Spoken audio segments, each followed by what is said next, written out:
ડીસા નગરપાલિકામાં ઘણા લાંબા સમય બાદ આજે સાધારણ સભા કોઈ પણ જાતના વિવાદ વગર પૂર્ણ થઈ છે।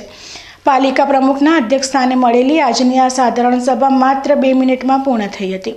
શહેરના વિકાસ માટે દર વર્ષે સ્થાનિક નગરપાલિકા દ્વારા અંદાજપત્ર રજૂ કરવામાં આવે છે, ત્યારે આજે ડીસા નગરપાલિકા દ્વારા પણ વર્ષ 2024-25ના વર્ષને 40 કરોડ 98 લાખની પુરાંત અને વર્ષ 2025-26ની 3 કરોડ 94 લાખની પુરાંતવાળું બજેટ રજૂ કરવામાં આવ્યું હતું। ગત વર્ષના બજેટને બહાલ કર્યા બાદ આગામી વર્ષ 2025-26નું બજેટ રજૂ કરવામાં આવ્યું હતું।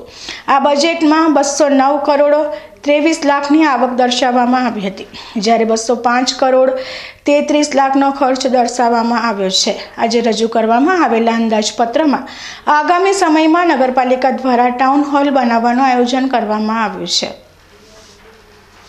આ ઉપરાંત શહેરમાં આઇકોનિક રોડ તેમજ શહેરની જૂની ઓળખ ફરી પ્રસ્થાપિત કરવા માટે સિટી બ્યુટિફિકેશનના વિવિધ કામોનું પણ આયોજન કરવામાં આવ્યું હતું। આ ઉપરાંત શહેરના રોડ રસ્તાના કામો, પાણી પુરવઠાના કામો, ભૂગર્ભ ગટરના કામો તેમજ વરસાદી પાણીના નિકાલના કામોને પણ મહત્ત્વ આપવામાં આવ્યું હતું।